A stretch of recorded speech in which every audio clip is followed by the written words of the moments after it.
We welcome you to the second day of formation, organized by the Salesian Schools of America.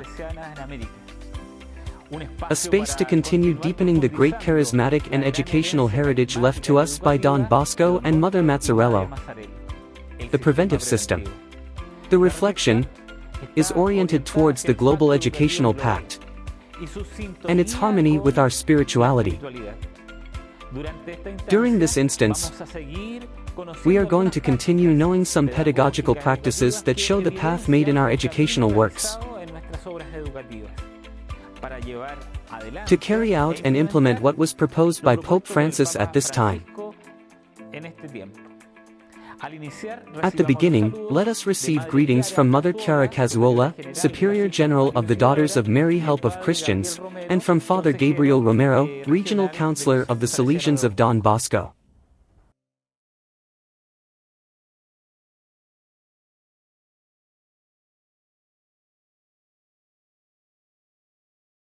Saluto molto volentieri, con affetto, i partecipanti del seminario continentale virtuale ESA. So che è un momento molto significativo per voi, questo incontro, anche se virtuale, però avete un argomento che è molto attuale, no? Il patto globale, educativo globale, in riferimento al sistema preventivo. Credo che sia un lavoro utilissimo e quello che già vivete nella vita, perché nell'educazione, col nostro sistema educativo, noi facciamo questa esperienza, no? Anche Don Bosco, Madre Mazzarello, hanno poggiato le basi della loro pedagogia proprio su questo punto forza, che è un patto educativo. Don Bosco insisteva tanto sull'importanza dell'ambiente nell'educazione e sull'importanza dell'insieme.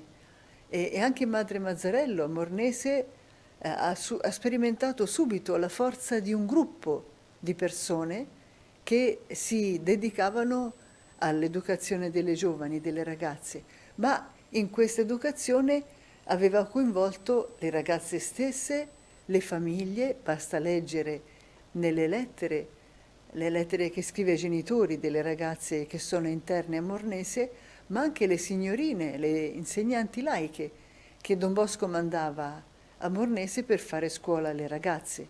Dopo, a Nizza Monferrato, c'è stata proprio una esplosione, no, di questo sistema preventivo, di questo patto globale, perché il coinvolgimento si è ampliato, si è anche sistematizzato, grazie poi all'opera di Madre Emilia Mosca. Ma tornando alla forza dell'ambiente, sappiamo che Don Bosco ha detto tante volte, no? Sono andato avanti con l'aiuto di tutti, ho sempre avuto bisogno di tutti, e spesso nell'educazione diceva: l'essere molti a fare il bene ci sostiene, ci dà la forza, perché quando uno si sente meno motivato, meno forte, c'è l'altro che lo aiuta, che lo sostiene. Quindi il fatto di essere un insieme di persone che stringono un patto educativo per andare avanti nell'educazione salesiana sostiene anche il nostro impegno quotidiano, quello che noi sperimentiamo tutti i giorni con i nostri bambini e bambine, con i nostri giovani. Credo che la vostra riflessione sia molto più ampia. Io ho fatto solo un saluto veloce, sintetico, perché so che non sono solo io a parlare, no, in questo incontro, e nemmeno a salutare, ci sono anche altre persone, però voglio che voi sentiate la mia vicinanza, la mia preghiera, il mio affetto e anche il mio accompagnamento virtuale, però virtuale, più che virtuale direi spirituale e anche affettivo, in questo vostro impegno, in questa vostra fatica, in questo vostro incontro.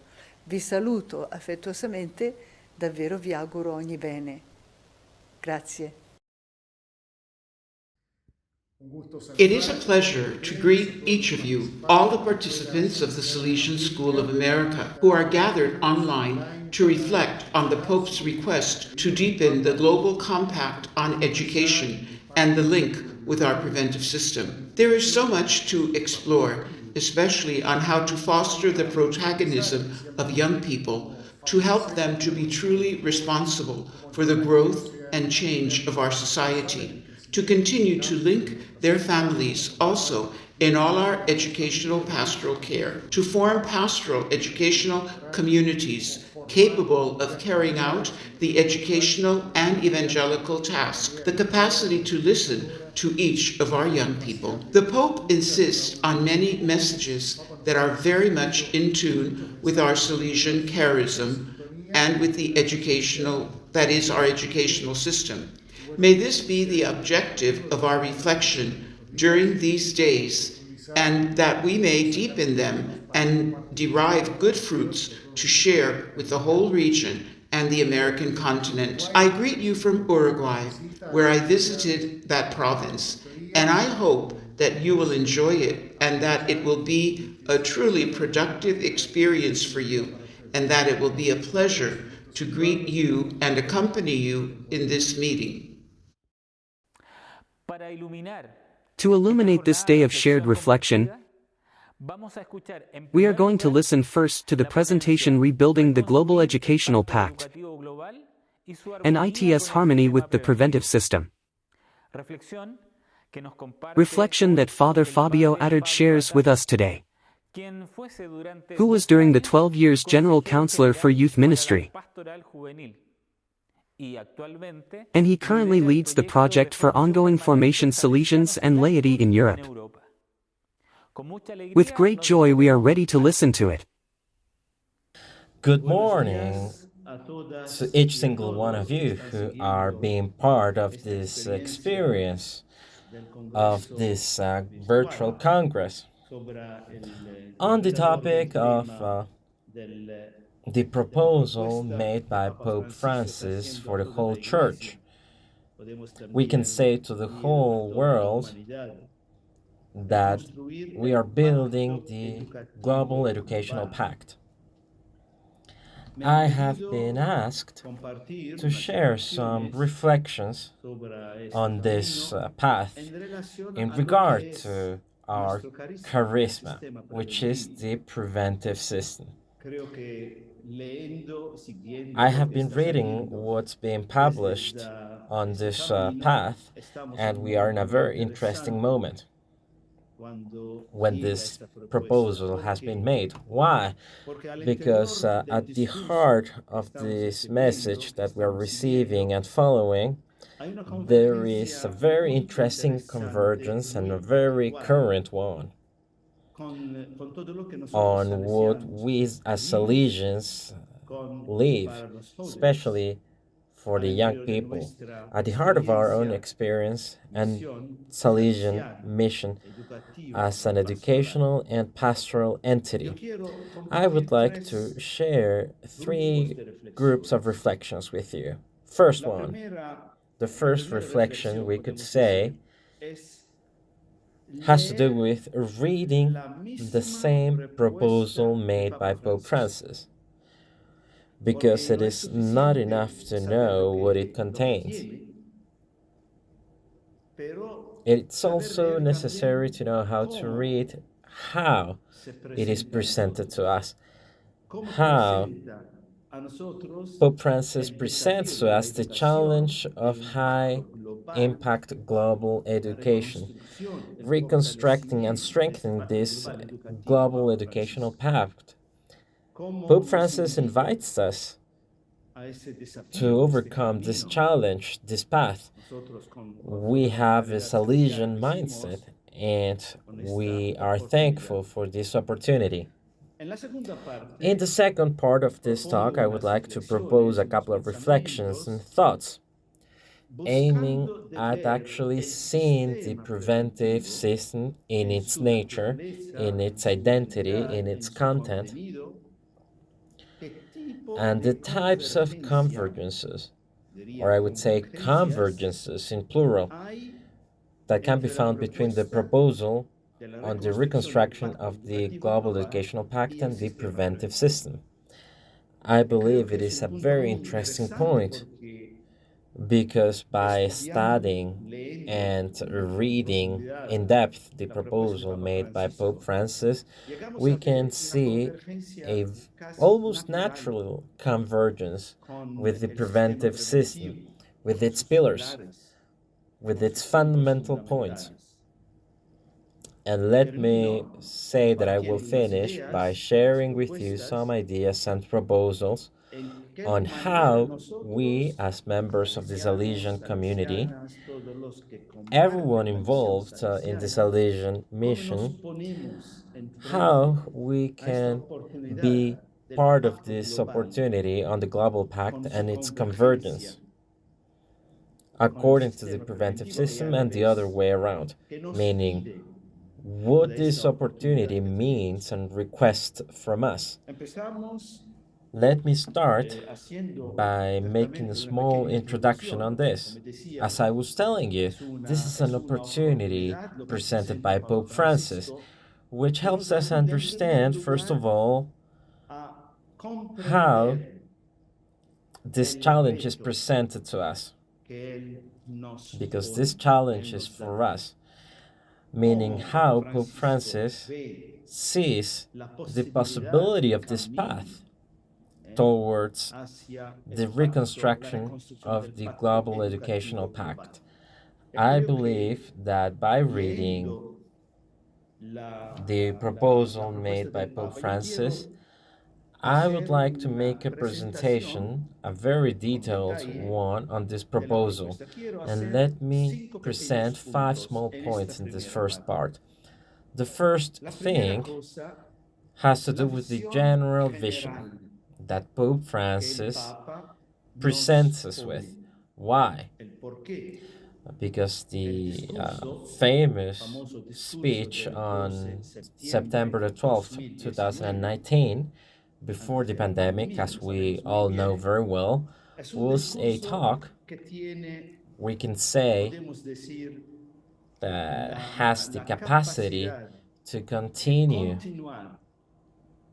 from an educative and training perspective, the talk of the circular Laudato Si, in which Pope clearly tells us, let me repeat the date, September the 12th, 2019, Pope Francis says we cannot overcome challenges that are presented to us in a very timid manner. After these 3 years, we can renew the invitation to talk about the way we've been building the future of the planet and about the need to invest everyone's talent, because every change requires an educational path which has to create a new universal solidarity and a more welcoming society. Dear brothers, dear sisters, this first point should help us to understand how the proposal made by Pope Francis is not a proposal that is closed in physical or geographical places. It is a proposal that continues, aiming at finding each other so that we can prepare a better world all together. And here, Pope Francis is inviting us to see an opportunity, focusing on the road or the path, on the educational experience. I believe that this first point, especially at the light of our charismatic heritage, is no detail for us. The whole insistence of Don John Bosco, from the very beginning, as he was actually talking about the communitary dimension, meaning the dimension of putting all human resources available, people, possibilities, all of the tools that are at our disposal, we find this attitude from the beginning of the Salesian Charisma. Pope Francis puts as a fundamental principle that of the condition that we could name a condition of solidarity and welcoming. We have started this path by accepting that we have to embrace this task, aiming at having the mindset of being all together. We can use the word synodality, which is actually acknowledging that each one of us have a challenge that we need to embrace it, experience it all together by helping each other for the good of our young generations. This is a general vision which I believe we constantly need to reflect upon. A small parenthesis on this, and I will be telling you more about it in a very quick manner. Another thing has to do with the community that educates with the heart of a good pastor. We as Salesians understand that as the pastoral educational community. And this principle is of quite relevance because we need to be together, we need to interpret things, we need to have an attitude in which our choices make us be the servants of our young people. This is a first point of importance at the heart of the path that I would like to continue developing with you. The second point that I would like to emphasize is this one. And this has to do with goals. The general vision is the first point. The general vision has to do with walking together. As I was telling you, that's the main topic of the circular Laudato Si. Now, what are the goals proposed by Pope Francis? I can name three that I will be mentioning throughout this conference in more depth. Now, the first goal has to do with rekindle the commitment for and with younger generations. Rekindle, strengthening the commitment. As we all know very well, the educational task needs to strengthen the conviction, and it needs to strengthen the desire to help our children and young generations to walk. The second target of the global pact is to renew the passion, the pathos, to renew the commitment from our heart with an education which is more open and inclusive. The third goal has to do with being able to listen, being able to have the attitude of people who want to discover, people who want to share things. Above all things, we've got something to receive too. Listening is not only an action around one thing that we should discover, but it's an attitude. Sending the message to the people we are accompanying that their story is important, that their story can be shared in front of adults who have the attitude of love, of compassion, of empathy, of mercy. These goals are strengthening our starting point.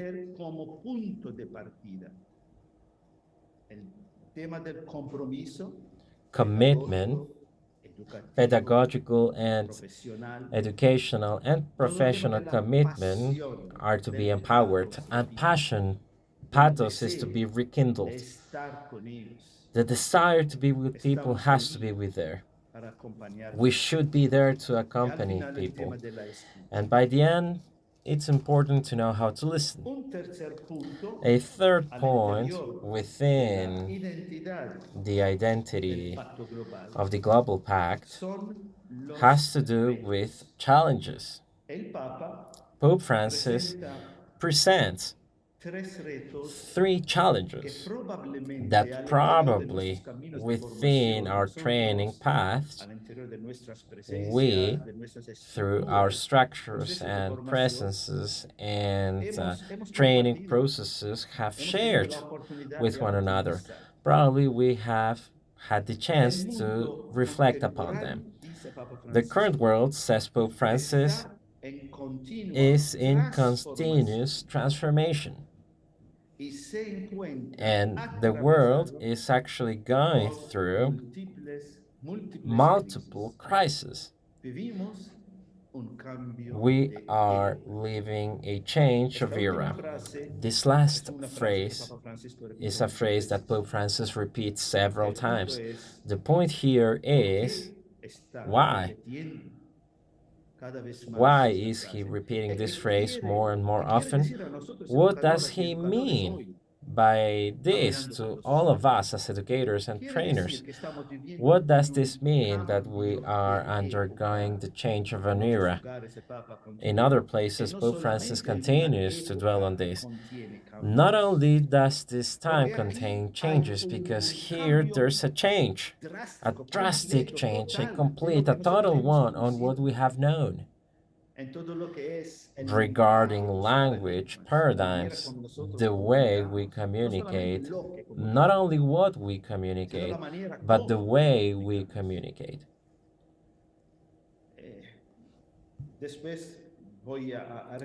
Then I will repeat another phrase on Salesian thoughts. What does this dwelling mean? Dwelling this new territory of our young people. That's not an easy task, and we know that very well. However, we should do our very best so that our young people are glad because they are asking for our help. Now, let me go back to the challenges. The first challenge proposed by Pope Francis is one that of an anthropomorphological metamorphosis. It seems a complex phrase. However, it is a truthful one. Pope Francis is saying that we are undergoing a metamorphosis, a change of form. Meta stands for change, morphosis stands for shape, and this change is not only a cultural one, but it's an anthropological one, which generates new languages and it cancels the paradigms of previous history. And without a doubt, you will have access to the speeches provided by Pope Francis, which are way more important than what I can tell you. You will have the chance to read his speeches. I'm just trying to summarize them here. This first speech or challenge, a metamorphosis, a change which is not only cultural, but it is also an anthropological change, meaning how we understand humans in themselves. This is a very sharp interpretation of what we have found in our experience. Of course, this change, this metamorphosis, this anthropological metamorphosis, meaning the way we understand people, cannot stop having effects on the different educational processes in which we are committed to acting. Meaning, how we, for instance, interpret life, how we interpret solidarity, how we interpret the presence of poor, people or people who do not have a citizenship, a moral citizenship, a human citizenship within the dominant thoughts of society. This is where our brothers and sisters should be asking ourselves a couple of questions because we need to find certain answers. What does this change of paradigm mean? Not only the change of paradigm of culture, but the change of the person. How do people interpret reality differently? For us, we need to be very accurate on what our young people actually understand about the several different topics composing the preventive system. We are in our Salesian home. When we talk about religion, what we normally understand is the same our young children or young people understand. We talk about kindness. It's the same we understand, and it's the same we would like to communicate. Reason of the person. It's the same. We are using the same vocabulary, but we're not necessarily saying the same things.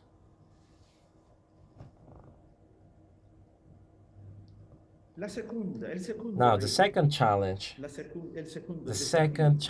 proposed by Pope Francis is this one. It's got to do with what he calls the rapidation. It's quite interesting, very interesting. Pope Francis points out to what we normally address as the rapidity of changes. Educators and trainers in their ministry could interestingly note that when we talk about the changes of generations, we come to a point in which we are told, Father, our students 5 years ago are very different from our students now. This generation is completely different. We are there analyzing what we're sharing. We are seeing that life is going on rapidly, and what we have experienced 5 years ago is no longer valid. The rapidation, as Pope Francis speaks, with which changes take place, creates an environment and a climate, an atmosphere in which we do not have to strengthen a speech. We have to start from scratch all over again. We've got the environment in which a person starts adapting this change, meaning we could say that the person is always in a situation of fluidity, quickness, rapidity. What do I mean? Nothing makes sense. Nothing is strong enough to stop the person. What we have taught yesterday might not be valid tomorrow. It is for that reason that Pope Francis writes that we are attending a rapidation that actually stops the existence at the verdicts of technological, digital changes, changing our points of influence. This is quite interesting, isn't it? It's interesting that even though we are enjoying new technological tools, which are not only functional ones, it's got to do with a new anthropological mindset. And I found myself at the vertex, which changes continuously. and I'm constantly being put in new environments and places in which I see new things that were not there tomorrow. And tomorrow, well, were not there yesterday, I'm sorry, and tomorrow will be different. People as benchmarks are continuously changing. There's a rapidation of sources, of values, and that's got a consequence. Young people are now asking themselves, which source am I going to adapt? Because no point of reference has the capacity to train us. Dear brothers, dear sisters, we feel questioned here as well.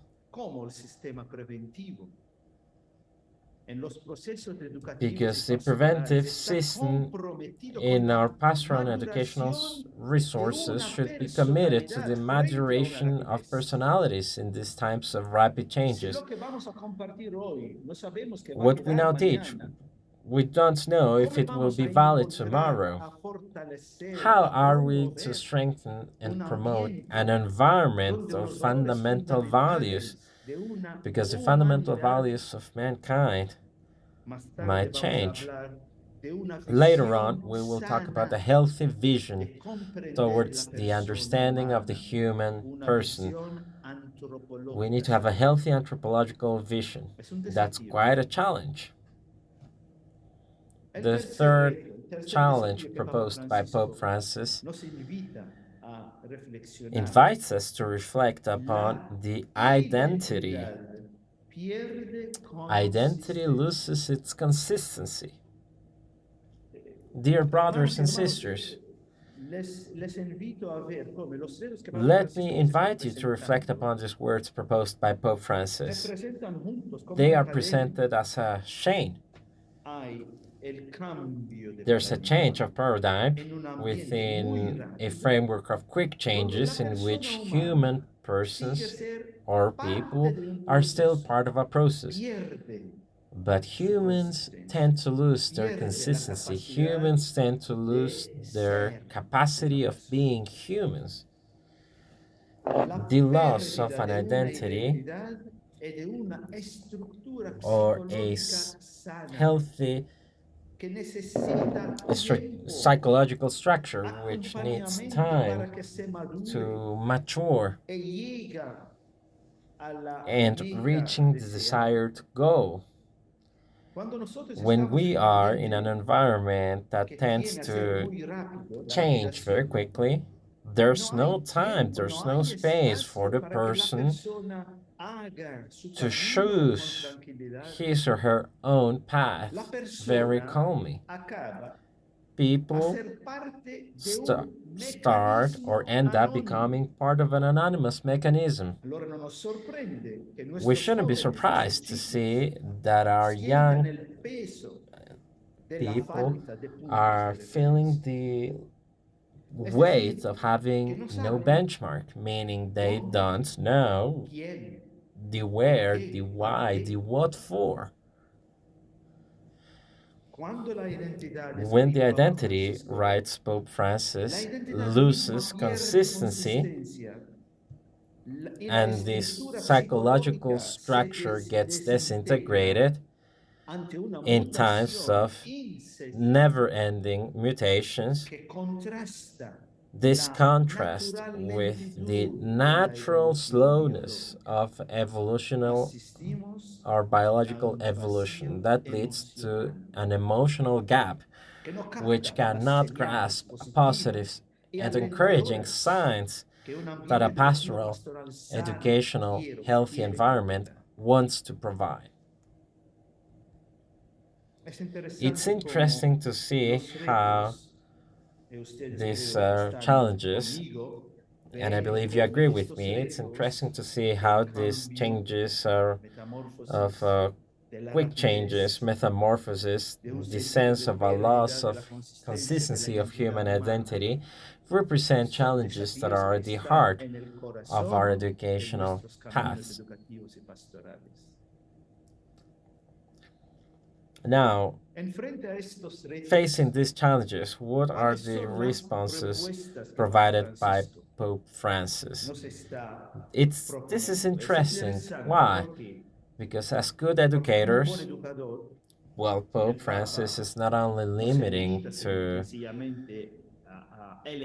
naming challenges, challenges without a doubt uh, are being presented, they are being commented and analyzed by Pope Francis. But we as educators can ask ourselves, now what? How are we going to move forward? What are we to do? How do these challenges challenge us?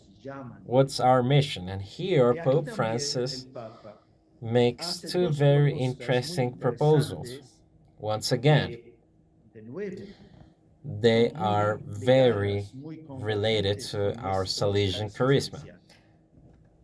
The first proposal by Pope Francis has to do with the image of the village of education, a village that educates. This image makes us think about the wealth that comes from the union of common welfare. That's the point we have started with. Together, will we embark on this journey in this community, which is solidary. We're undergoing the same path, whether we are 2 people or 100 people. This village of education in which we can share the commitment towards generating a network of human relationships that are open amid our differences. An African proverb says, Pope Francis, that in order to educate one child, you need a whole village. And once again, here we see that an educating community is important, especially because it's got the heart of a good pastor. Meaning, the proposal made by Pope Francis includes a challenge in itself. Why? Because we see the temptation of individualism in educational patterns. I do my part, you do yours. I will not disturb you, and you don't bother me. Individualism like that might fragment educational processes, and the consequences will be suffered by our young students. However, when we look at education as a mission, that only together will we actually get there as a community, making our young students imagine new possibilities in times of rapid and contradictory messages, in times in which there are no permanent points, permanent significant benchmarks that will always be there day after day. In a village like that, says Pope Francis, it's easier to find the global convergence towards an education which is the holder of an alliance among the whole components of a person. And I believe that here, for us Salesians, members of the Salesian family,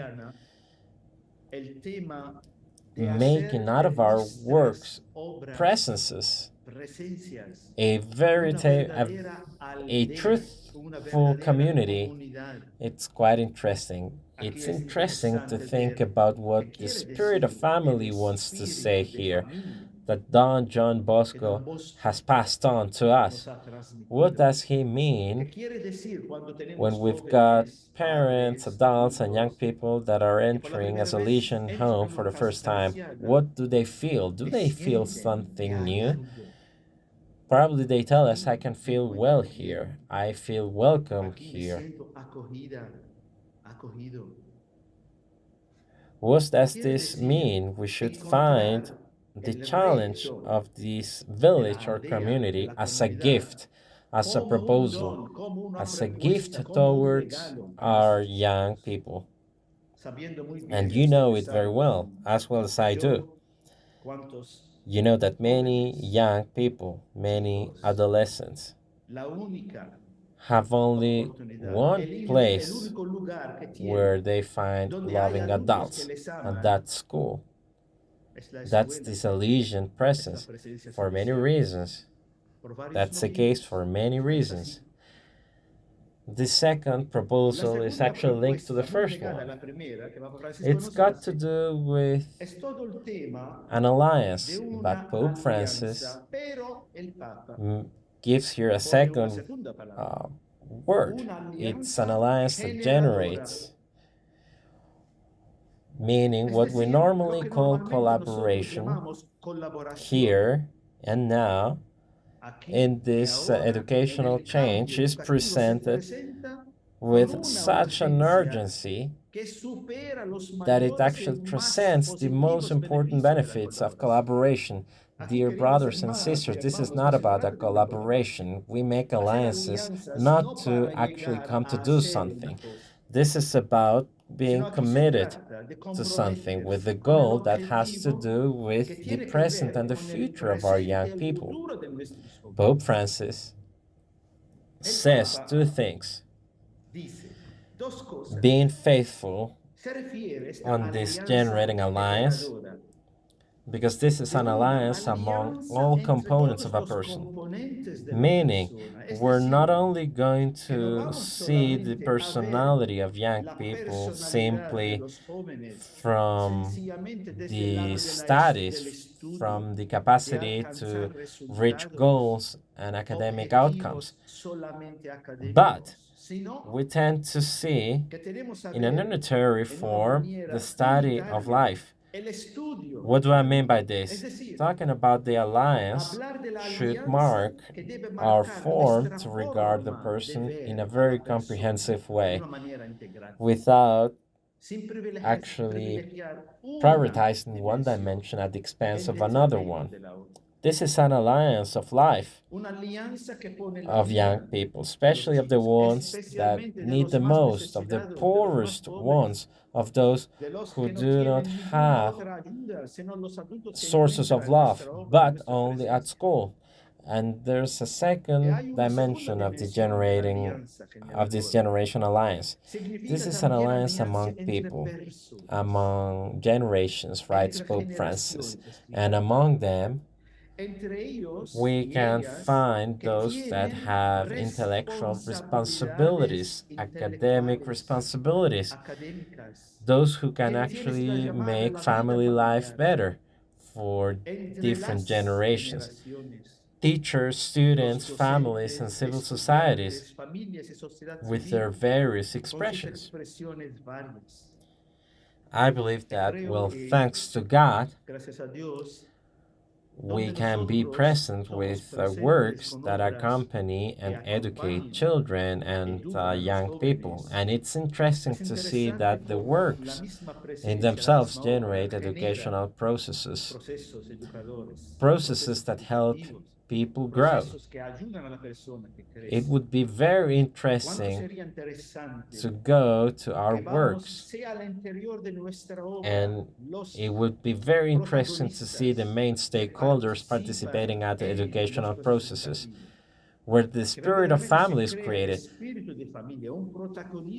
And it would be even more interesting when the work in itself, in its territory, finds other stakeholders, other important characters, other organizations reaching the same goal, meaning accompanying and educating children that find their full expressions at school.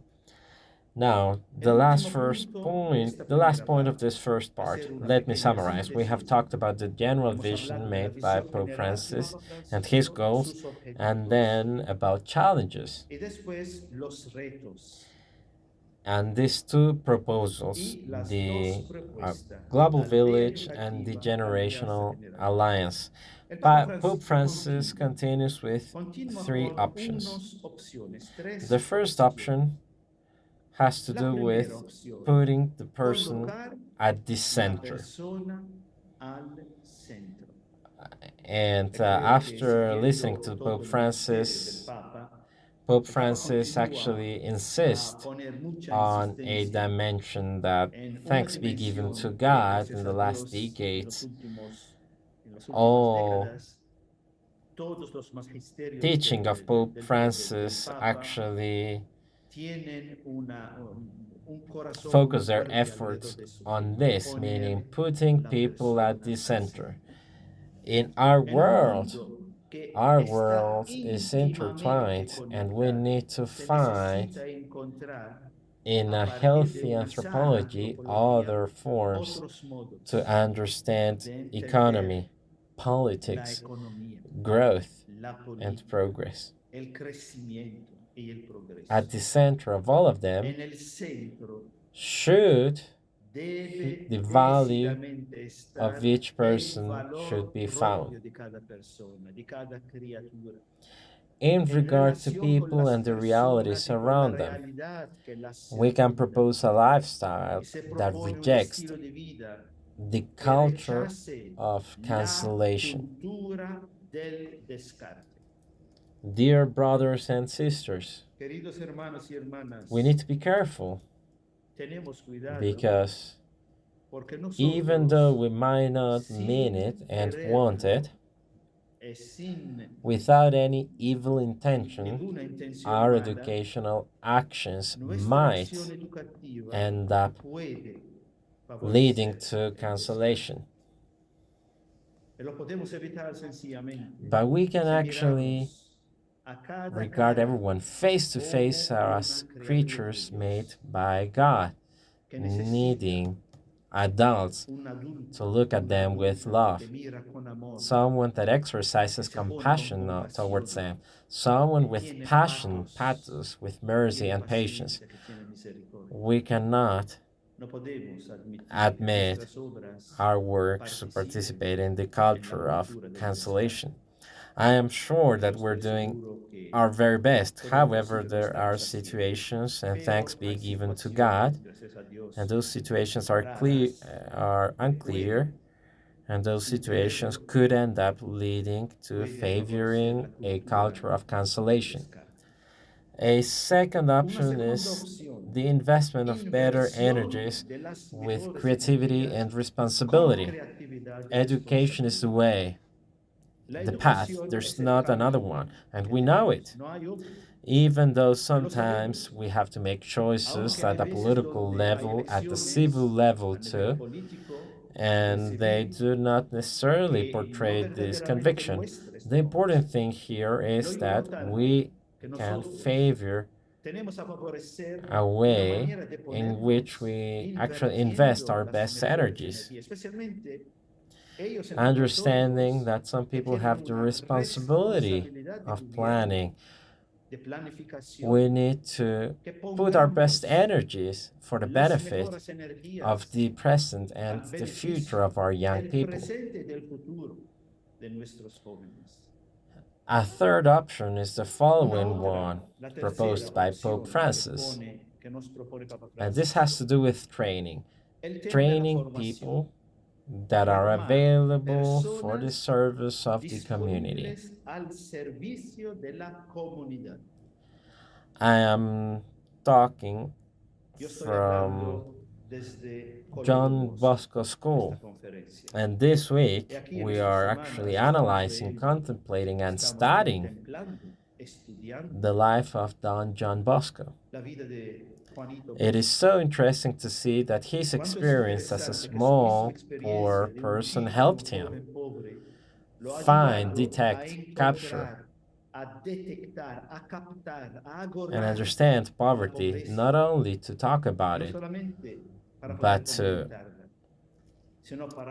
be in contact with situations of poverty with those that need the most, and to provide them with help so that they can be trained for the service of the community, training their capacities because our young people are not only to be people that receive goodness, but also they should take them on and assume it as an attitude for life. That's a perspective that we tend to strengthen because the truthful Salesian education is not only serving to receive, it's serving as a responsibility. And I have the opportunity to make the most out of education, and I can share these values with you. Now they are mine, but they're not only mine, because it's my responsibility to pass these values on. My dear brothers and sisters, we have stopped, or we have concluded our first part. In this first part, we can read with particular attention the message provided by Pope Francis. And as you will see, there are three talks that I have talked about. He has provided three very interesting talks throughout this year, having a structure at these messages that is very close, and it is very convergent to our Salesian expression and charisma. In a brief manner, I will now comment a bit about these three pillars of the preventive system, meaning how the preventive system can actually offer a valid proposition by reconstructing the global educational pact. The first one has to do with reasoning. Pope Francis many times has talked about the matter of anthropological issues, meaning how we regard the human person, how we are interpreting the current culture, how we are seeing the person. The person can actually run the risk to be part of a mechanism.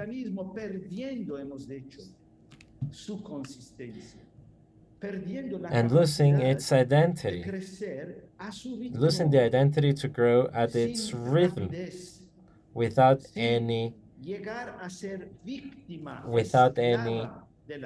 hope, and becoming a victim of this generation. And in our current times, as what we are living, I can see that we are called to go deep into the dynamics of reasoning, which is to be found in all of our decisions.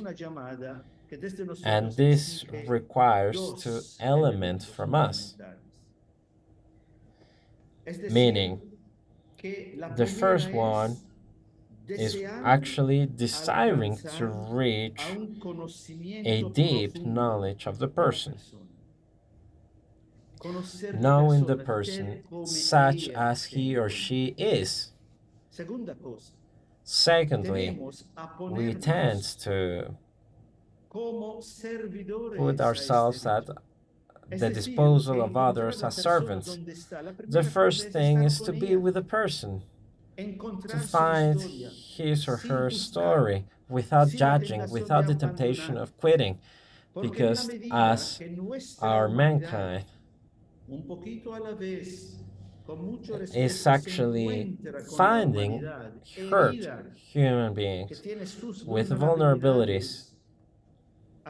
Now we are in the first point. We need to have an open mankind, a mankind that actually doesn't allow the culture of cancellation to grow, a healthy anthropological view, which actually includes a healthy proposal of values, or a benchmark that is not only a point that says something, but a point that is part of my life. The second point has to do with religion.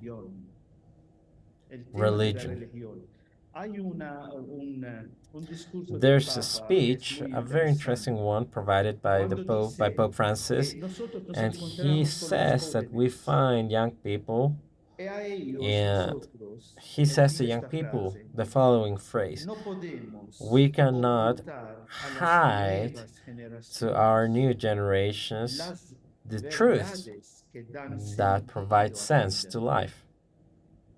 And we know it far too well.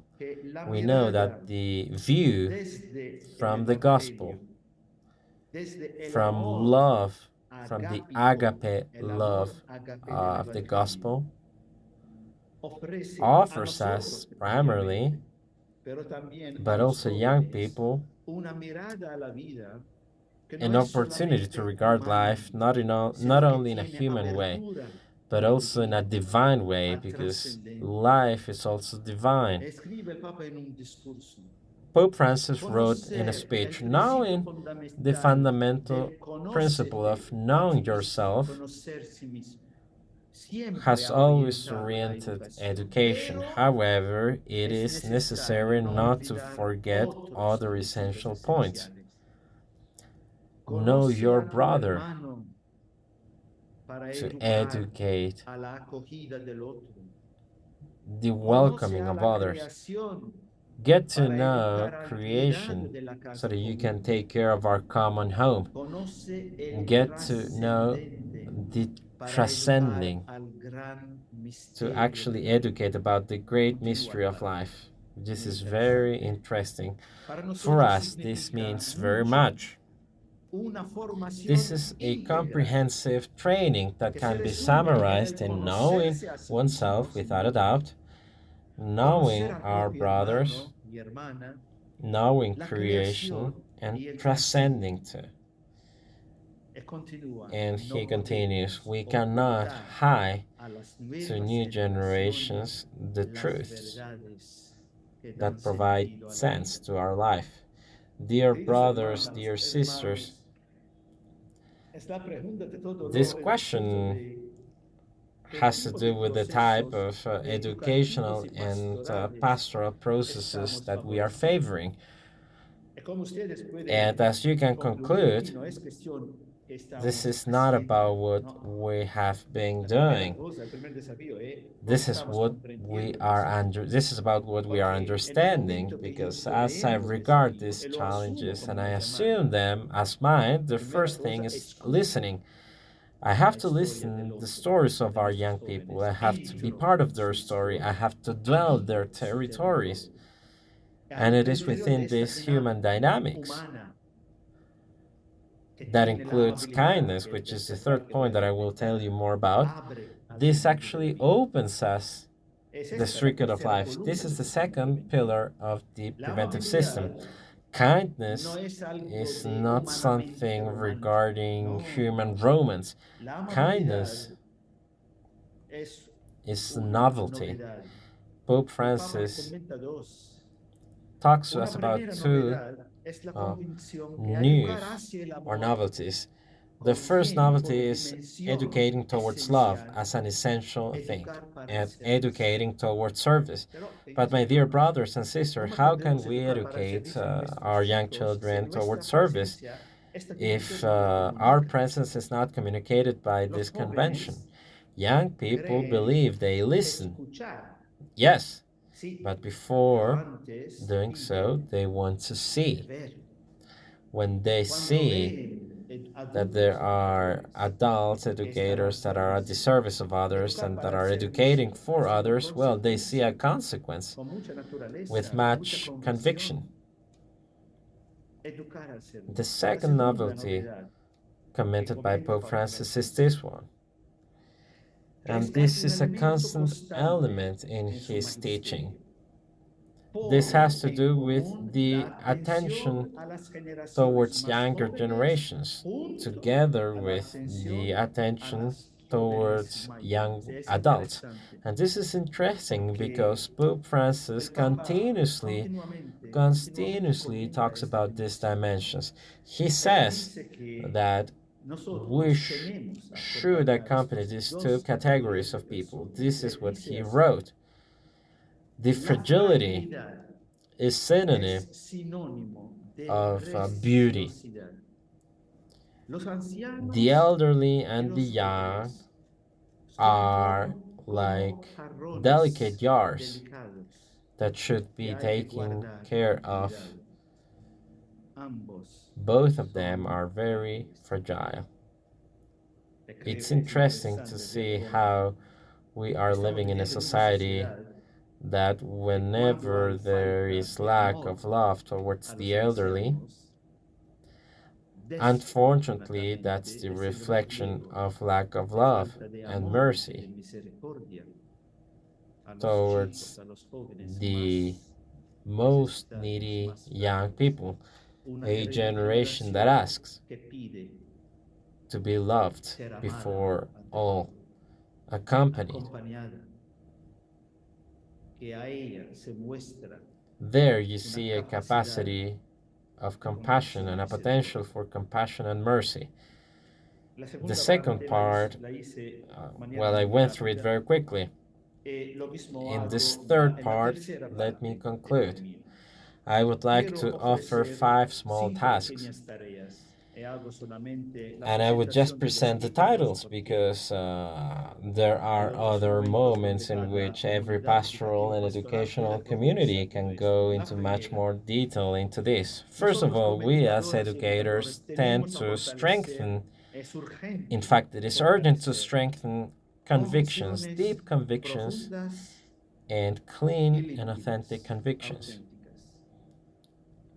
Young students, young people want and are looking for adults that are solid and authentic ones. They're not looking for perfect adults.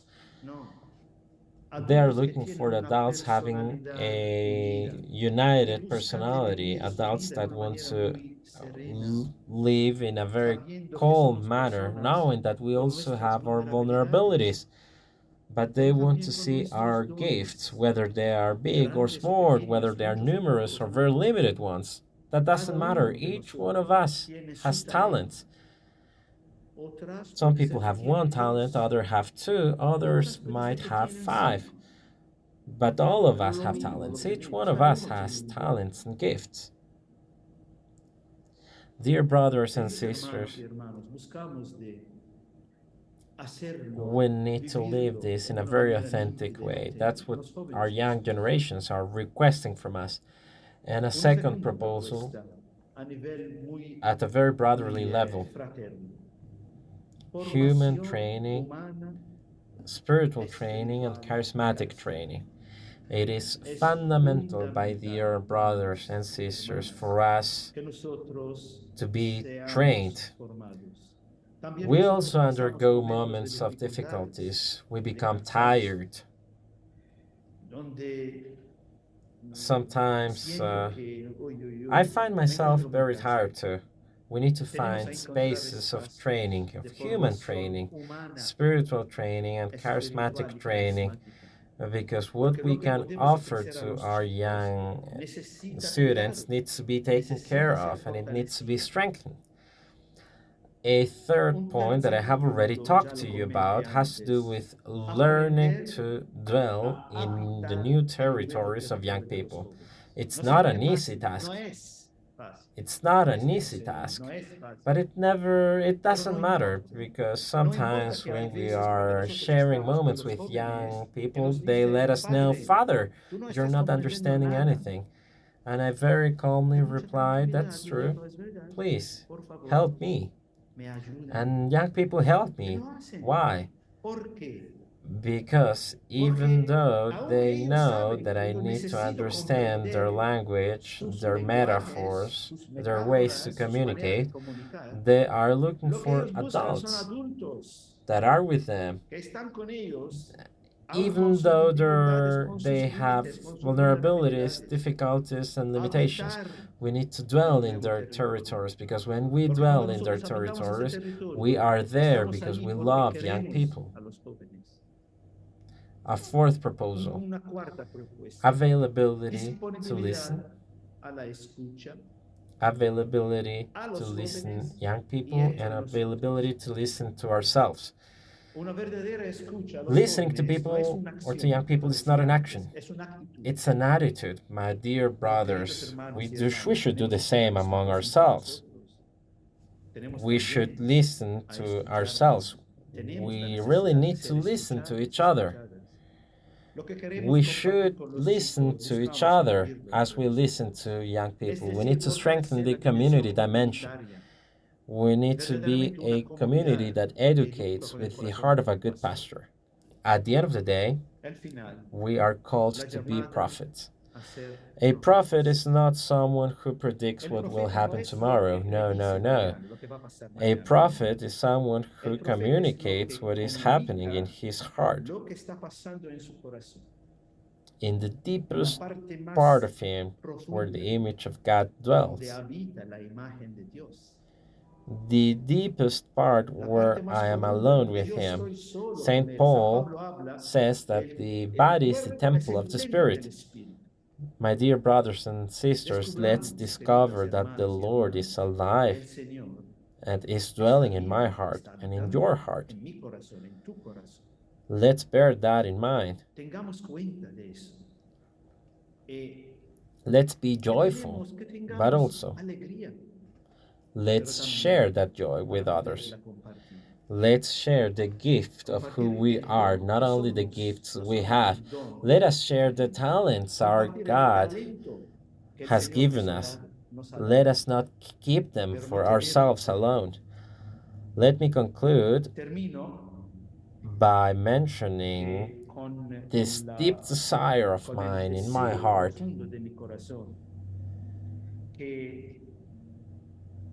so that we can renew our commitment. Let's renew our educational passion so that the call made by Pope Francis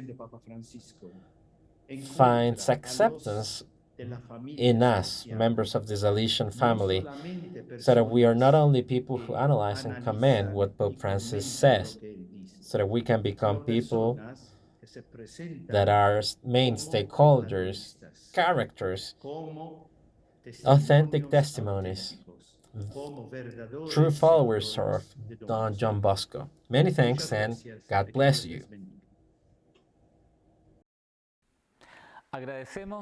We are grateful for the shared reflection and the interpellations of Father Fabio Attard. And just as on the first day, now is the time to travel through some countries of our continent and recognize the praxis of the preventive system and the experience of the global educational pact. Through of some pedagogical practices, what we want to share with you. All of them. They are an example of our commitment and adherence to the global educational pact.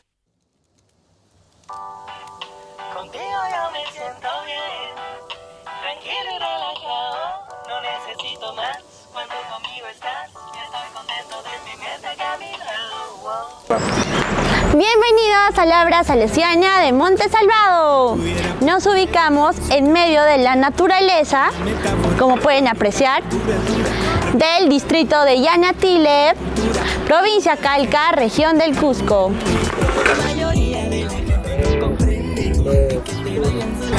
Por el lugar donde nos encontramos, no solo nos formamos en humanidades, sino que también en áreas técnicas, como agricultura, industria y pecuaria.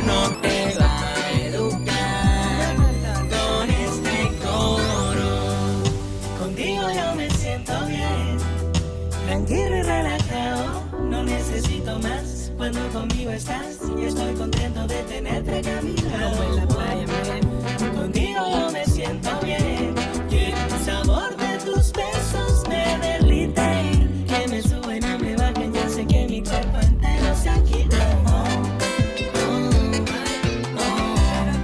Tan solo una canción de amor, vacía y bonita. Tan solo una canción de amor. Acogiendo la invitación del Papa Francisco en su carta Laudato Si, el colegio va implementando distintos proyectos para el cuidado de nuestra casa común. Uno de ellos es el compost, que está elaborado a partir de desechos animales con la mezcla de tierra para el sembrío de distintos árboles frutales, ya es como la naranja, que muy pronto van a ser trasplantados en nuestros terrenos.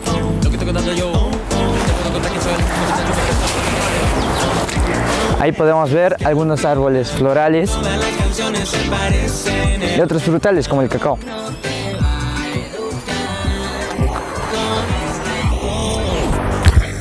Contigo yo me siento bien, tranquilo y relajado, no necesito más. Cuando conmigo estás, estoy contento de tenerte aquí a mi lado. Wow. Contigo yo me siento bien, y el sabor de tus besos me derrite, que me suben y me bajan, ya sé que mi cuerpo entero se agita.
Nuestro segundo proyecto es el reciclaje.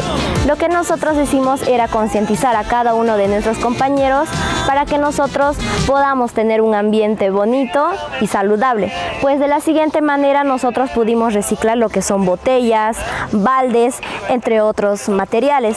Pues de una manera u otra acá tenemos el balde de aceite, que con esto pudimos poner plantas ornamentales para que pueda embellecer nuestro colegio.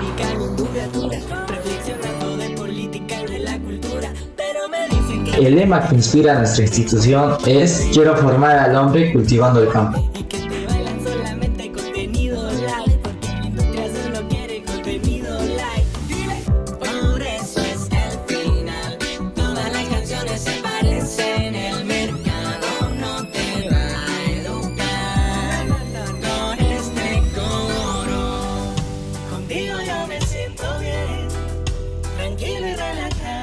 No necesito más, cuando conmigo estás, estoy contento de tenerte a mi lado.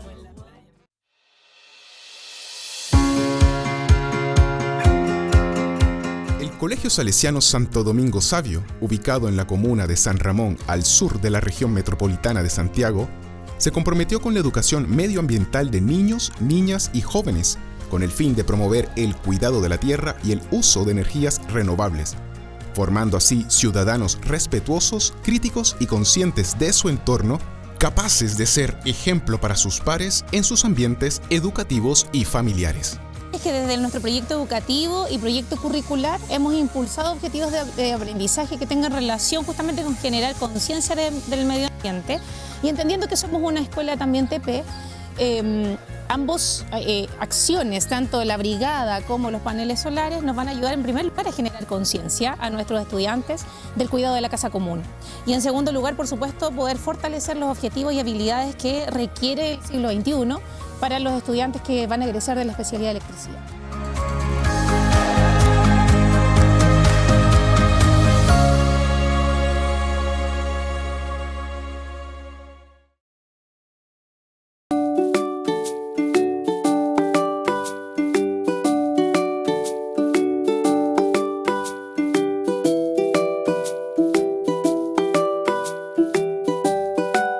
Bueno, nosotros ya estamos en la etapa final de nuestro proyecto medioambiental, que lo denominamos los guardianes del medio ambiente. Esto partió en el mes de marzo, donde convocamos a los profesores del departamento de prekinder a segundo básico para formar parte de esta iniciativa medioambiental.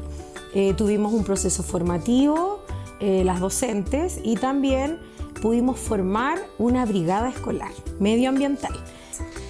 Todo esto está en un contexto escolar, entonces tiene bastantes particularidades.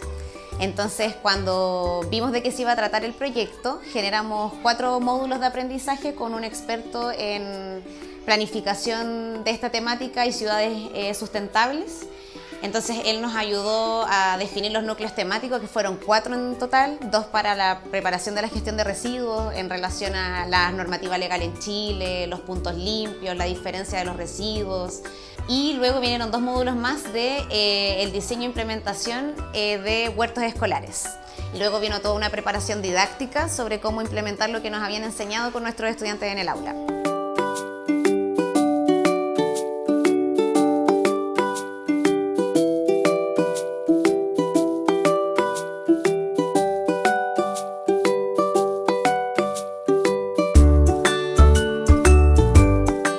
Cada curso tiene 4 representantes o 4 brigadistas medioambientales, ¿ya?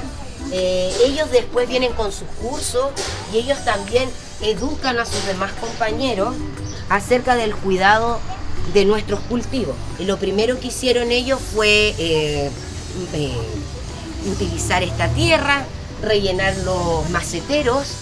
Ya preparamos la tierra, en que consistía que teníamos que desarmar todos los terrones, buscar piedra, limpiar con palito y con rastrillo.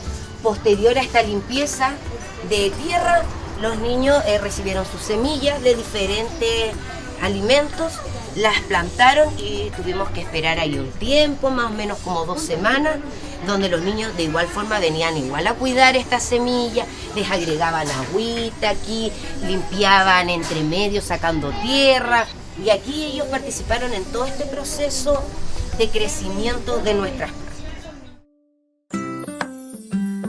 Actualmente estamos ya en desarrollo en plenitud, ¿cierto? Con la brigada ecológica. Ellos actúan cada 15 días ahí encontrándose con los grupos, tienen labores específicas dentro de la jornada, clasificar los residuos, capacitarse también a través de la docente y a través también de la experiencia comunitaria.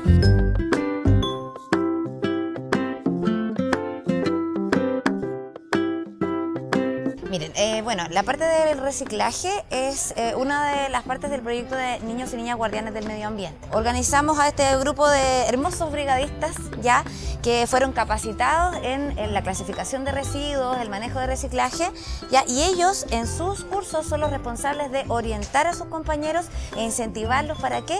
Para que utilicemos eficientemente el punto limpio del colegio.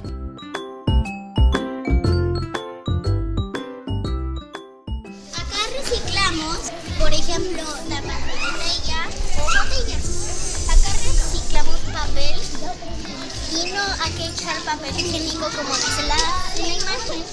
Y acá solo se puede poner cosas de cartón, ninguna caja de leche o de jugo. Es porque para cuidar el medio ambiente y porque si no nuestra tierra se va a morir y no queremos eso. Después de hacer todo esto, lo que hacemos, luego en el recreo nos vamos a 2 patios, a este y al otro, para enseñarles a los niños chicos o a los niños más grandes que nosotros, enseñarles qué podemos hacer con la basura que resta. Por ejemplo, con las botellas podemos hacer una balsa, con los papeles podemos hacer algunos avioncitos o con los cartones podemos hacer nuevas cajas.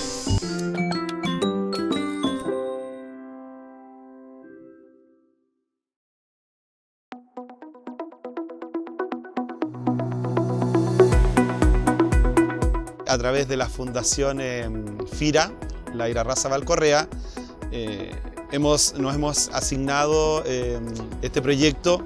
O sea, por una parte nosotros estamos implementando o ampliando lo que es nuestra especialidad de electricidad. Pero por otra parte también aprovechar este recurso que tenemos ilimitado, que es el sol. Este proyecto proyecto consiste en implementar un sistema fotovoltaico dentro del colegio que permita acercar a los estudiantes de electricidad a la tecnología fotovoltaica, proyectándolo y complementando toda esta tecnología que es nueva y que es tecnología de punta, ¿cierto?, hoy día en Chile, y que está bien promocionada también por el Ministerio de Energía. Por otra parte, hacer un impacto medioambiental desde el colegio hacia la comunidad. En el caso hipotético que nuestra planta produciera más energía de la que nosotros estamos ocupando, se va a disponer hacia el sistema también. Entonces, ¿qué quiere decir esto? Que va a distribuir la energía a diferentes puntos. Desde la parte pedagógica, hacer algunas modificaciones curriculares, que es una de las cosas, yo creo, que la Agenda 2023, ¿cierto?, que nos pide, es postular a los estudiantes con nuevos conocimientos, incorporar a estudiantes con más expertise, ¿cierto?, en la práctica para nuestra sociedad.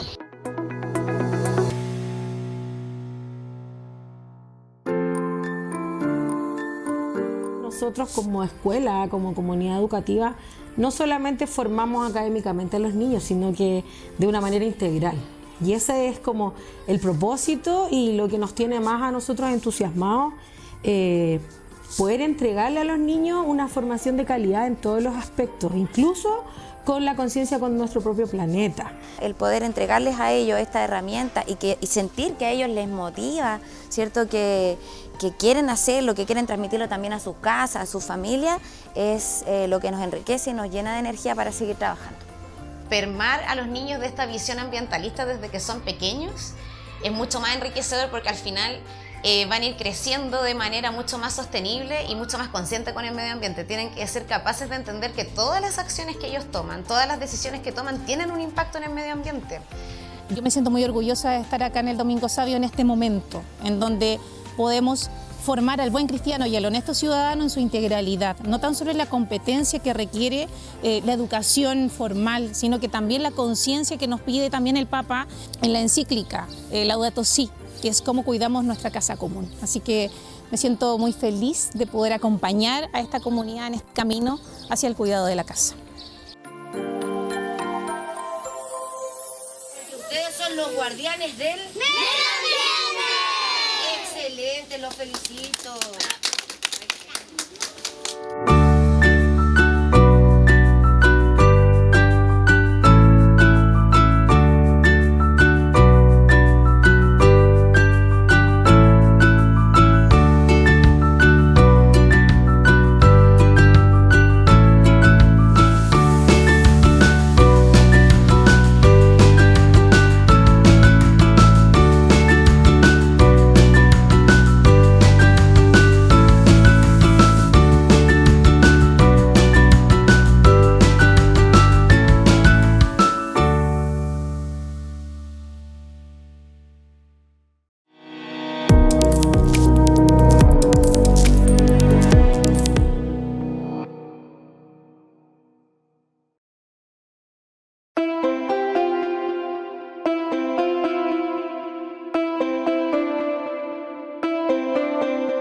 Bienvenidos a la provincia Santísimo Salvador, Centroamérica Norte. En la actualidad, para responder más eficazmente a los desafíos contemporáneos, se hace necesaria una visión de conjunto. De ahí que el Instituto en los últimos años ha evidenciado con más fuerza esta necesidad para llevar adelante la misión educativa. La provincia asume la coordinación para la comunión como estilo de vida. Compartimos una buena práctica enfocada en la pastoral educativa que tiene como finalidad la animación, organización y gestión en la escuela enfocada en lo académico. El estilo de coordinación para la comunión es una forma de animar que implica a las personas de una forma circular.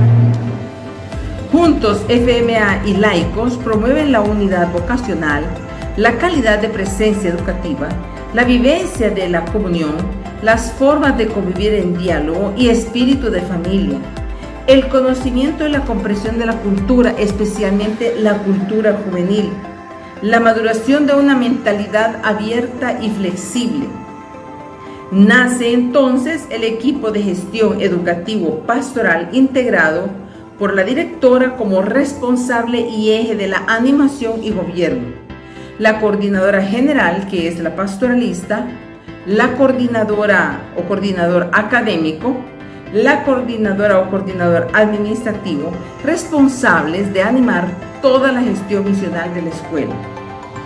Tienen como misión fundamental operativizar el plan estratégico, garantizando la reflexión de los desafíos socioculturales a la luz del carisma, la calidad de las intervenciones según el horizonte institucional y la promoción de una evaluación sistemática de los procesos educativos, pastorales, administrativos para la mejora continua.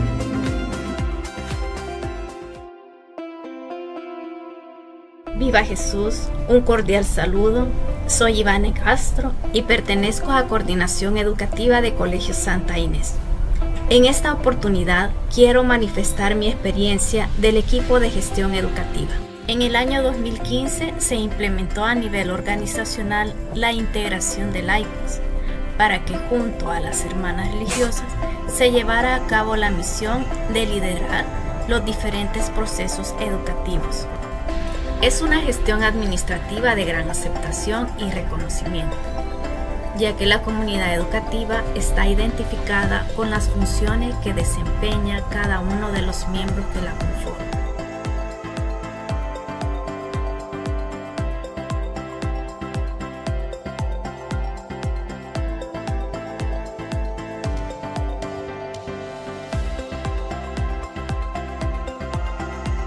Se reconoce a su directora, quien consolida la marcha de las decisiones y acuerdos, asegurando la asimilación y vivencia del horizonte institucional.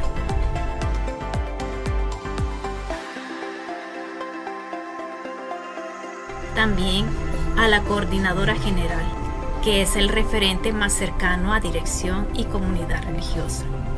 Ella asume la visión gerencial, lidera, acompaña y garantiza la calidad y la mejora continua de los procesos pastorales. Asimismo, orienta en los procesos educativos y cultiva la reflexión continua para la innovación y creatividad de los procesos institucionales. Contamos con nuestra coordinadora administrativa, que junto a su equipo garantiza que los procesos y procedimientos administrativos contables se ejecuten según la normativa contable y administrativa. Controla la disponibilidad de suministros, productos y servicios que la institución requiere y los pone a disposición para el funcionamiento y sobre todo el logro de los objetivos en todos los procesos, tanto administrativos como educativos y pastorales. Y finalmente, como parte de la gestión educativa pastoral, está coordinación académica, quienes lideramos y acompañamos la gestión educativa de calidad y coordinamos el equipo educativo académico.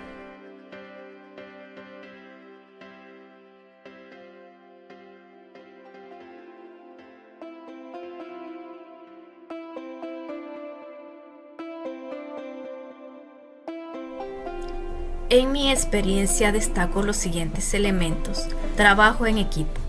Un trabajo articulado que permite llevar a cabo los procesos, que van siendo dirigidos en común sintonía con los otros ámbitos. Otro de los elementos de la gestión es el liderazgo, que destaca en cada coordinación.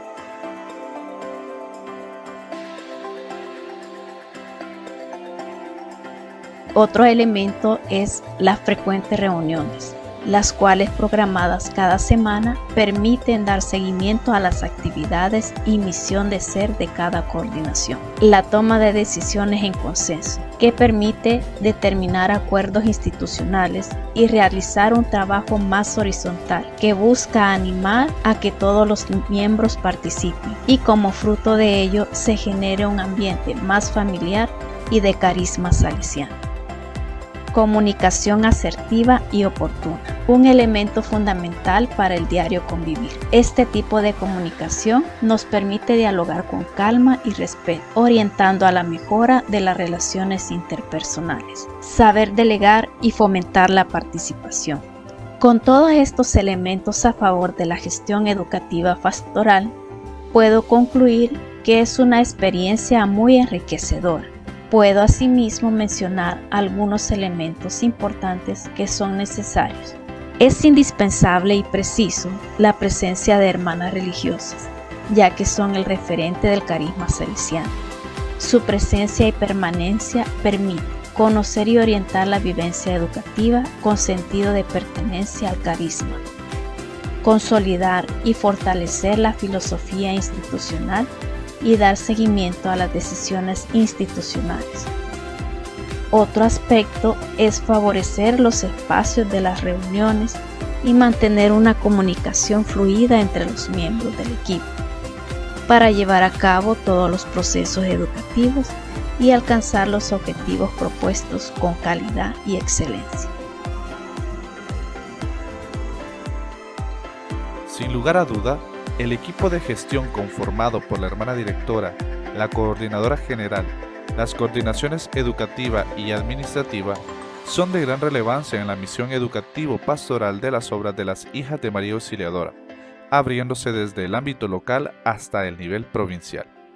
Esta dinámica de gestión implementada en el año de 2019 en todas las casas que conforman Santísimo Salvador Centroamérica Norte permite generar un diálogo bajo un mismo lenguaje con la mirada puesta hacia un horizonte amplio, generando mucha fuerza y vitalidad al carisma salesiano en nuestra provincia.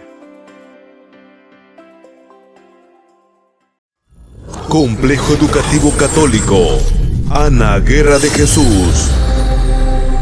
Soy Ana Guerra.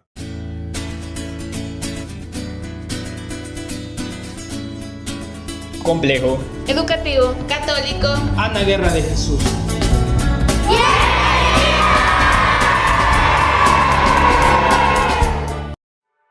El Complejo Educativo Católico Ana Guerra de Jesús de la ciudad de Santo Domingo, departamento de San Vicente, fue fundada por Monseñor Pedro Arnoldo Aparicio y Quintanilla, primer obispo de la diócesis de San Vicente, el 2 de mayo de 1963.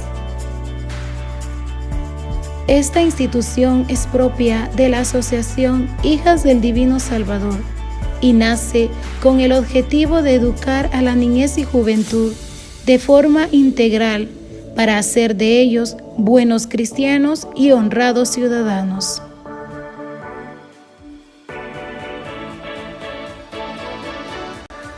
Contamos con los niveles de parvularia, básica, bachillerato, asiento total de 608 estudiantes.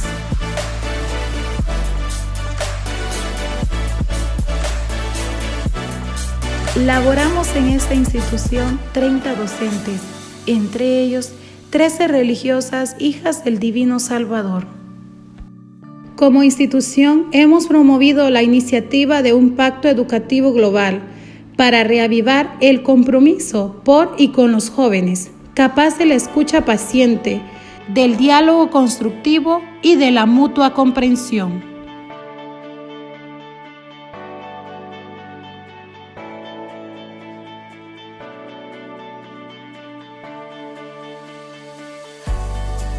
Son 7 los compromisos para el Pacto Educativo Global y de estos hemos reforzado el número 1 y número 7, que a continuación les presentamos. Nuestro complejo educativo católico acoge a todos los jóvenes de las presencias de las Hijas del Divino Salvador para juntos celebrar el Campo Aparicio. Encuentro para dar homenaje a Monseñor Pedro Arnoldo Aparicio, donde los jóvenes demuestran actitudes, conocimientos y convivencia con demás jóvenes de otros departamentos. Son ellos, los jóvenes, los protagonistas de esta celebración. Hoy cantemos unidos, con alegría en el corazón, pues su ejemplo nos anima y nos llena de ilusión.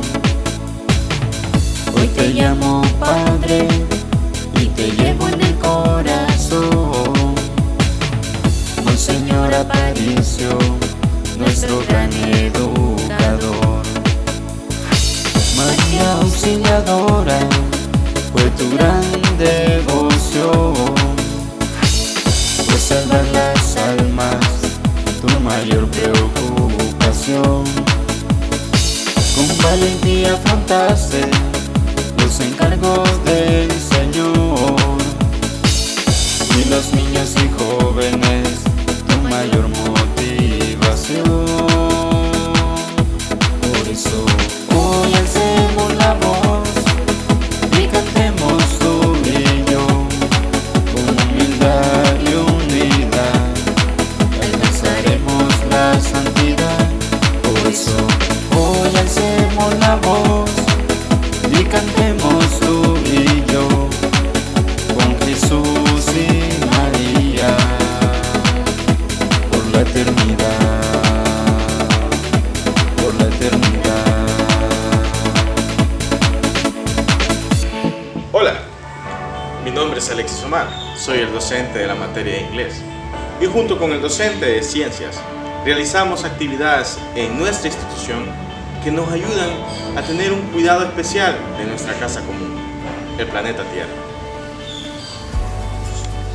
Uno de nuestros compromisos es llevar al alumno a hacer conciencia del cuidado del medio ambiente y a optar por un estilo de vida más sobrio para poder reutilizar todos los recursos con los que ya se cuenta. En la institución realizamos ferias de reciclaje, en la cual los estudiantes ponen a prueba su creatividad.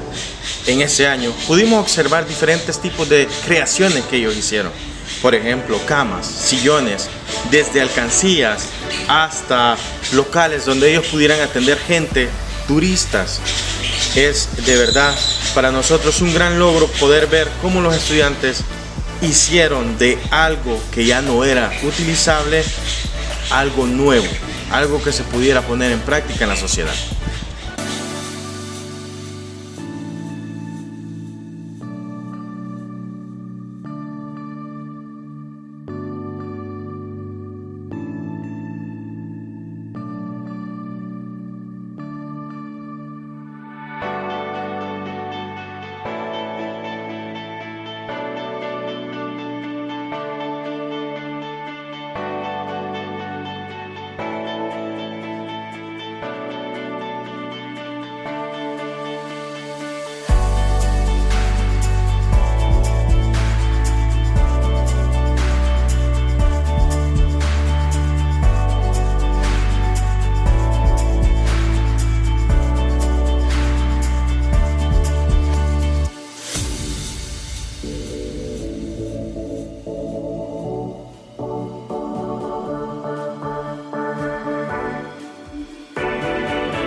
El Complejo Educativo Católico Ana Guerra de Jesús, viviendo el impacto educativo global. Complejo Educativo Católico Ana Guerra de Jesús. Soy Ana Guerra.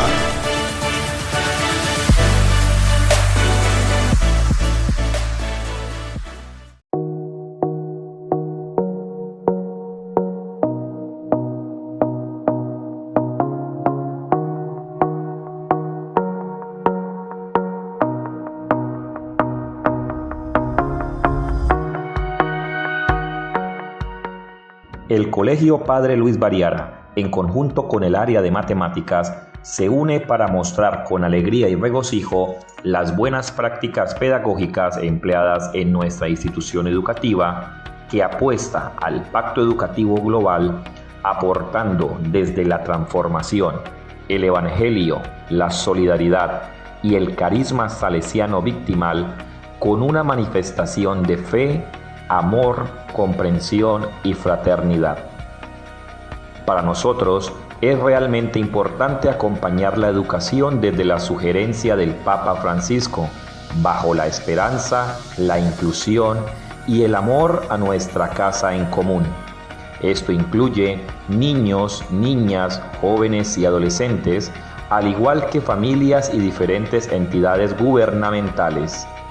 A continuación, se evidencia las buenas prácticas pedagógicas que llevan a sumar alegrías, restar tristezas y multiplicar solidaridad. Desde los primeros momentos de la enseñanza, los niños deben de empezar a desarrollar capacidades que los preparen para resolver las dificultades y problemas que tengan en el futuro. Nuestra institución educativa, a través de las enseñanzas de las matemáticas, les proporciona aquellas situaciones y recursos que les ayuden a construir sus esquemas mentales, los cuales a su vez servirán para entender el mundo e interactuar con él. Como elemento indispensable de las aplicaciones metodológicas está el juego.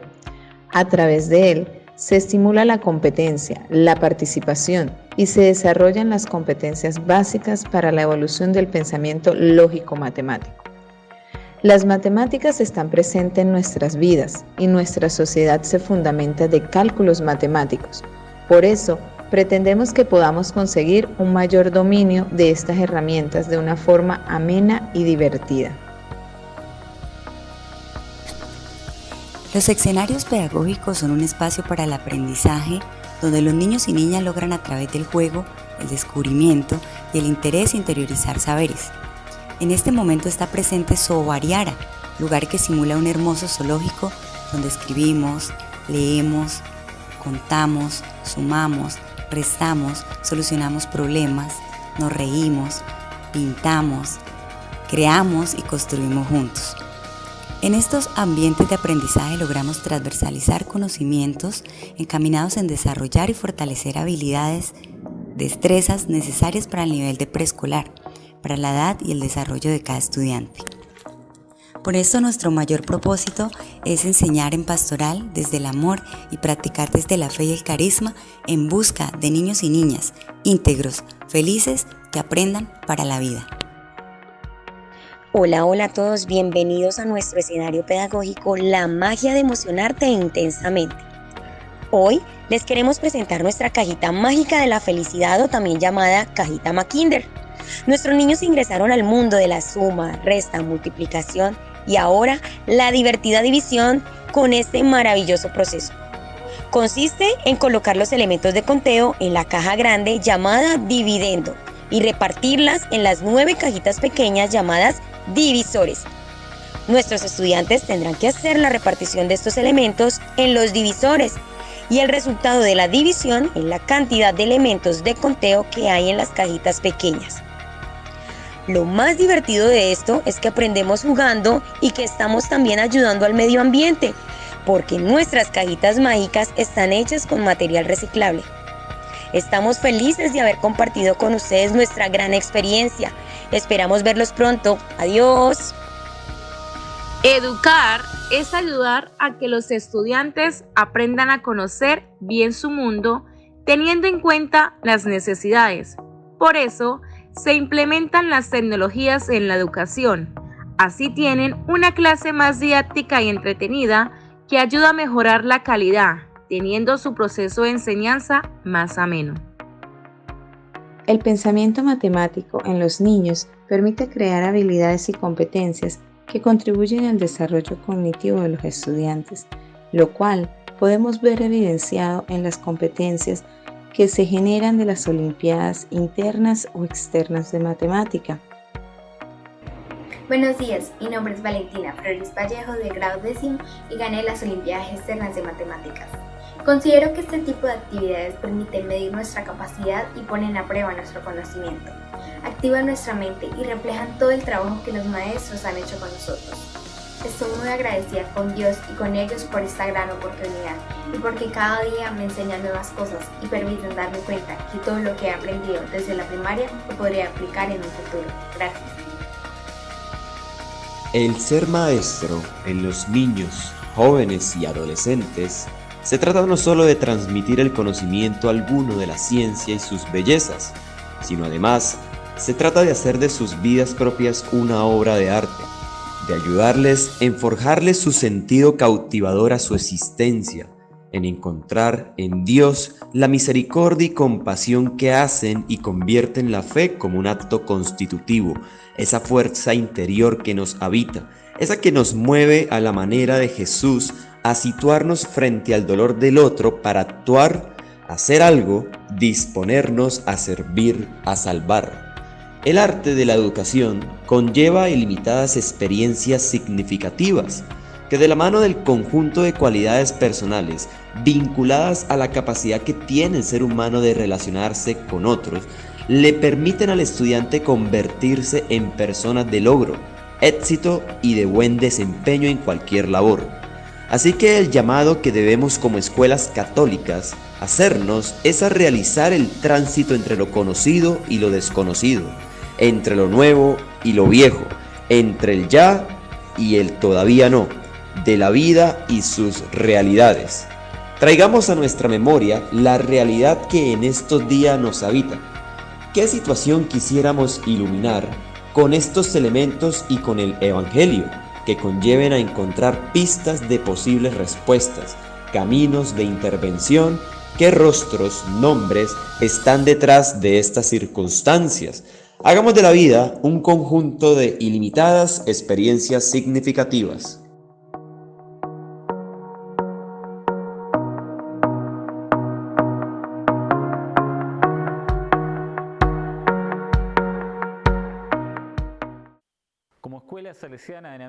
As Salesian School in America, that lives the Salesian educational system. We propose to live our charismatic commitments contained in our identity charter as a response to the global educational pact. We'll hear next the commitments of the Salesian School of America in the words of Senior Yvonne Goulart and Father Claudio Cartes. Muitas gracias por acompanhar-nos durante estes 2 dias de seminário. Estamos muy contentos de poder haber compartido con cada una y con cada uno de ustedes. As escolas salesianas presentes na América, as comunidades educativas dos salesianos de Don Bosco, das Filhas de Maria Auxiliadora, das Filhas do Divino Salvador, das Filhas dos Sagrados Corações de Jesus e Maria, associamo-nos ao apelo e convite do Papa Francisco para um pacto educativo global, como missão, como escolha, como futuro, pensando na educação integral das novas gerações, como a peça-chave para sonharmos com um futuro melhor e mais igualitário para todos deste continente americano. Buscamos crear juntos la escuela del futuro, construyendo una gran alianza para valorar la educación que respeta a toda persona y a toda comunidad, que sea abierta, inclusiva, dialogante, con una identidad y con una gran calidad, encontrando el equilibrio entre lo que es la tradición y la renovación, entre lo que es local y global, sin olvidar nunca el centro de nuestro proceso educativo, es decir, las juventudes, formando buenos cristianos y honestos ciudadanos. E temos consciência da urgência de somarmos esforços em favor de uma educação que se expanda, que ultrapasse os muros das escolas e que permita a compreensão mais ampla, no qual o aprender é o processo que permite promover o bem comum e o compromisso social. Al asumir este servicio como educadoras y educadores salesianos, nos comprometemos a construir juntos este futuro, a trabajar en red, dando una respuesta concreta a la ecología integral, al Pacto Educativo Global en armonía con nuestro sistema preventivo salesiano. Para esta jornada, nos apoiamos nos 4 eixos da intervenção educativa de ESA 4, conhecida como caminhos, que levamos adiante no planejamento estratégico, assim como os 7 objetivos do Pacto Educativo Global e, ao mesmo tempo, os 7 objetivos da Laudato Si, para nos prepararmos já para o 5º Encontro Continental, ESA 5, no México, Guadalajara, em 2024. Como Escuela Salesiana en América, que vive el sistema preventivo educativo salesiano, nos proponemos vivir nuestros compromisos carismáticos contenidos ya en nuestra Carta de Identidad, como respuesta al Pacto Educativo Global, que nos consolide y nos eduque en la solidaridad universal y nos mueva en un humanismo cristiano para afrontar los desafíos de un mundo en continua transformación y atravesado por múltiples crisis. Desenvolver uma escola de qualidade educacional e capacidade de inovação, que responda aos desafios educacionais dos contextos e das pessoas, com tempos e espaços de interações sociais para a cultura do encontro, com acompanhamento pessoal e grupal e com o cuidado do ambiente. A fortalecer nuestra identidad cristiana y salesiana de todos los miembros de las escuelas, promoviendo una síntesis entre la fe y la cultura y que esté abierta a los valores del Evangelio, actuando en sinodalidad misionera. Promover entre os religiosos e os educadores leigos o sentido da corresponsabilidade na missão educativa e discernir com os jovens um processo de acompanhamento sistemático para a construção de seus projetos de vida. A conformar comunidades educativo-pastorales orientadas en la educación y evangelización de las juventudes, que fomenten la identidad católica mediante un testimonio de los educadores, constituyéndose siempre en comunidad de creyentes. Oferecer uma proposta educativo-pastoral que manifesta a convergência de intenções e convicções por parte de todos os membros da comunidade educativa pastoral e que promova a vivência dos valores evangélicos, a dignidade da pessoa humana, o seu bem-estar e o desenvolvimento de suas potencialidades. Nos comprometemos a cultivar el sentido de pertenencia a la cultura del continente americano, valorando la riqueza de nuestros propios países, para desarrollar una ciudadanía activa, pacífica, democrática y solidaria, responsable del cuidado del medio ambiente y de la cultura. Formar os educadores nas competências profissionais e em valores humanos, evangélicos e salesianos, para estarem abertos às novas sensibilidades e às necessidades da realidade juvenil. Fomentar el protagonismo juvenil, educando a los jóvenes a participar de la vida social y política, como buenos cristianos y honestos ciudadanos. Orientar as famílias em sua missão como a primeira e indispensável educadora na formação dos filhos. A desarrollar competencias educomunicacionales que fortalezcan las relaciones humanitarias con un sentido crítico, para analizar y realizar intervenciones sociales, religiosas, políticas y culturales. Responder aos novos desafios que provêm dos pátios virtuais, do uso da tecnologia, do contexto social em contínua mudança, da realidade, das famílias, da globalização, da comunicação e da crise econômica mundial, preparando os jovens para o desenvolvimento de suas habilidades, de sua autonomia e sua inserção na sociedade e no mundo do trabalho. Queridas hermanas y hermanos, siguiendo el ejemplo de Don Bosco, de Madre Mazzarello y de nuestros santos educadores, debemos dar voz a aquellas niñas y niños, adolescentes y jóvenes, formando con ellos movimientos de transformación e implementando acciones que generen impacto, sea en su vida como en la de los demás.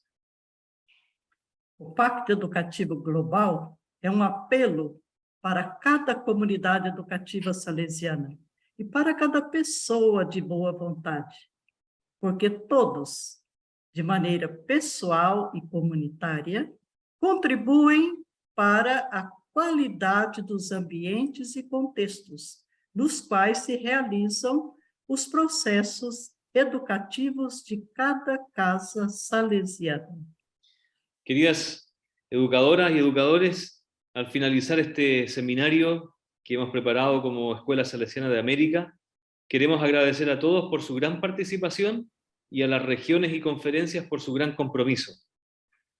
Muchas gracias. We appreciate to all the people who have participated and have made this Continental Seminar of the Salesian Schools of America possible. On the Global Educational Pact and the Preventive System. A fraternal and grateful greeting to all of us who believe in the integral educational commitment inherited from Don Bosco and Mother Mazzarella. That is updated and renewed in various contexts and realities. We thank you for your participation. And we meet again on another occasion of communion and formation.